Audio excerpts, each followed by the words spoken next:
If you thought losing to a 3-win Saints team off a bye by 21 points was rock bottom, unfortunately, it's about to get a whole lot worse. Some very scary and terrifying news, in my opinion. Someone came out over the weekend regarding JOK and his injury status. So, Mary Kay Cabot had this to say on the Browns linebacker. But the Browns haven't said much since then about Owusu-Koramoah, who was placed on injured reserve for a minimum of 4 games and is likely lost for the season.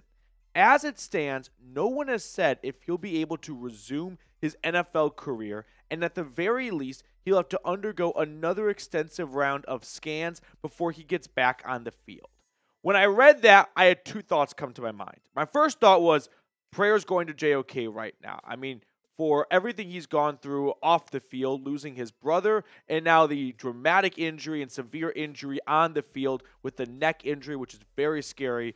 I mean, I'm just praying for JOK to make a full recovery. That was the first thought, okay? Second thought, this feels like a little bit of a leap, does it not? Let's revisit the second part of that quote from Mary Kay. As it stands, no one has said if he'll be able to resume his NFL career, and at the very least, he'll have to undergo another extensive round of scans before he gets back on the field. Is it customary for teams to come out and say this player will be able to resume their NFL career? I feel like we're just making a big leap to, yep, that's standard protocol. When a player gets injured, a team comes out and says whether or not it's a season or career-ending injury. For the most part, you rarely hear about guys when they are in the midst of their mandatory 4-game stint on injured reserve. Usually once you get towards the IR stint, you get a better idea as to whether or not they're going to be activated sometime soon. But, I mean, are we going to pretend like JOK is the first guy on IR who kind of goes 0 dark 30 when he's on IR? No. This seems like a bit of a leap in my opinion. Maybe Mary Kay is going to end up being correct, but just based on the facts of no one has said that he is going to resume his career, and we haven't heard much. That's a big leap to make, and we're connecting a lot of dots that are very, very far apart. If JOK doesn't play for the rest of the season, and we never get a single piece of information on him, okay, I can start to get there in January, but we are a very long ways away from there. So I'm not trying to say that I know something she doesn't know or she's wrong and I'm right, but just using that logic alone of we never got told if he's going to resume his career. Well, we never get told if a lot of guys are going to resume their career when they go on IR.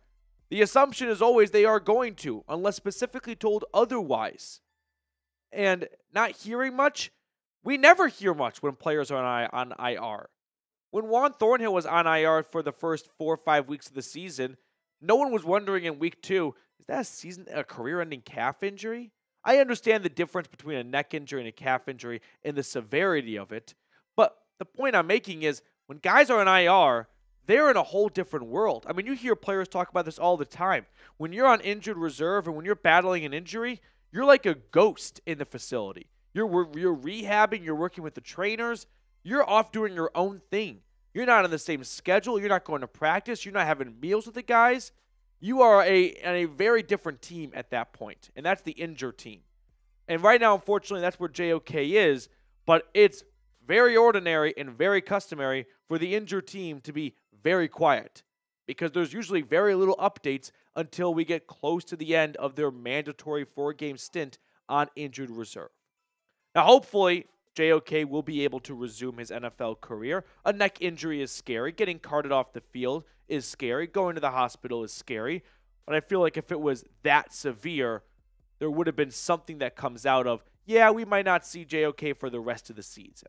The fact the Browns haven't even ruled him out for returning this year makes me a little bit optimistic that it's not going to be a career-ending injury.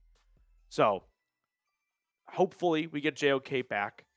As for him, this is a prime example of sometimes as fans and as, just general NFL enthusiasts, we get upset and frustrated when players hold out and they don't report for training camp and things like that. We are seeing right now why players want to get their guaranteed money.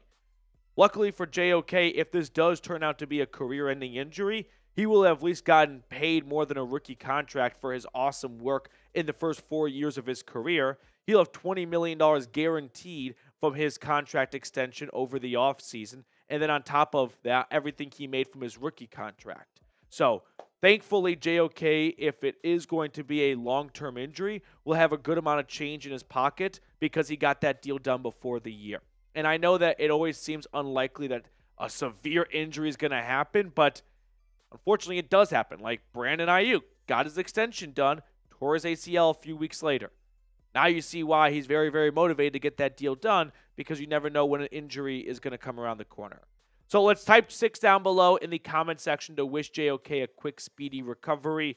I'm sure right now he is doom and gloom when it comes to what his future is in terms of his health and whatnot, given the severity of an injury. But I just want him to know that the dog pound is rallying around him.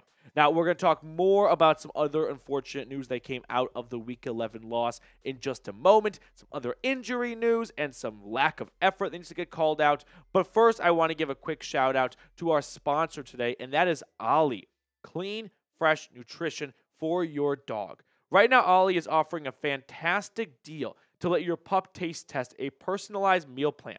Get 60% off your first box of meals when you use promo code ChatSports at ollie.com.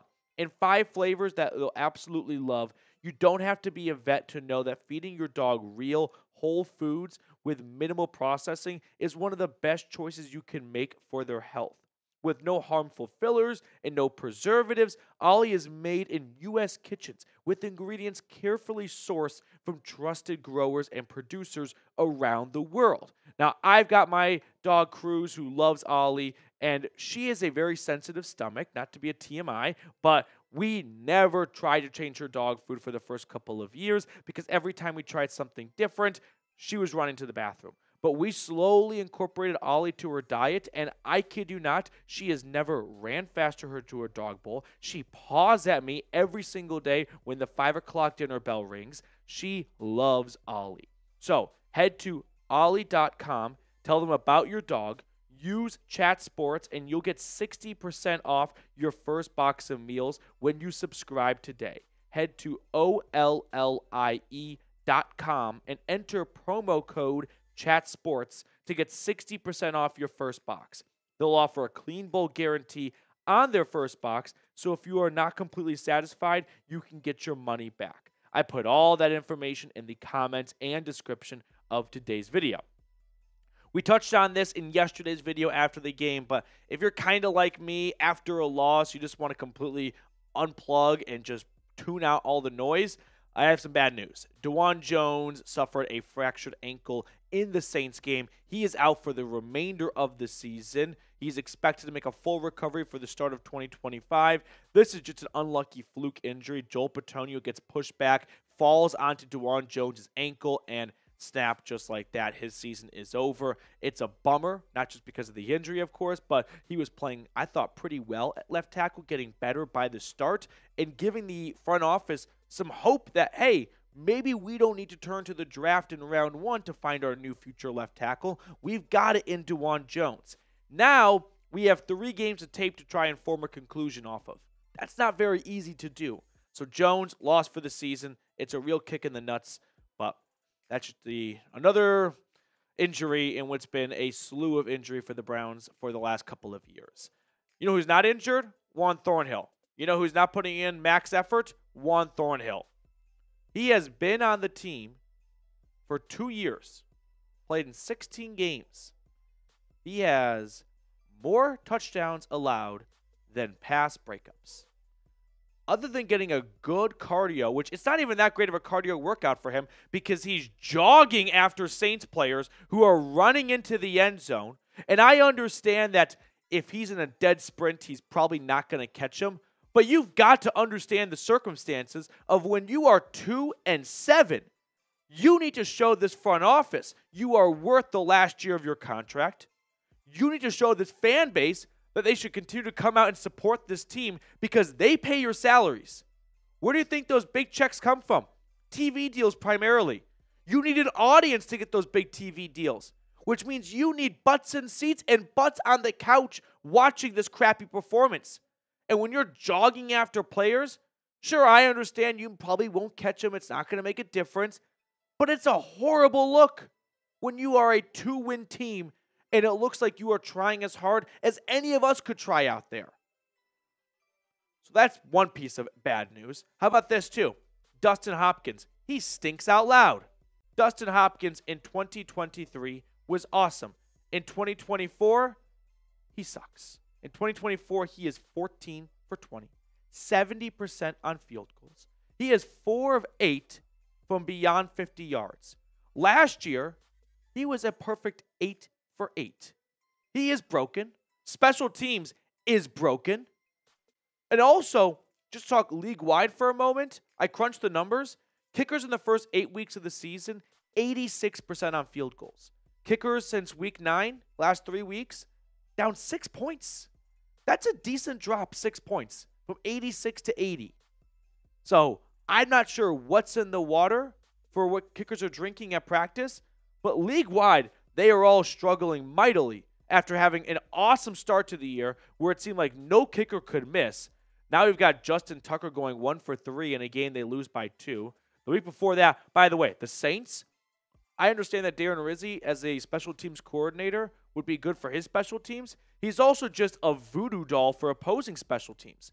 Dustin Hopkins went 0 for 3 in my book on field goals against New Orleans. The previous week, in Rizzi's first game as the interim for the Saints, the opposing kicker, Younghoe Koo for the Falcons, went 1 for 4, a game they won by 3 points, by the way.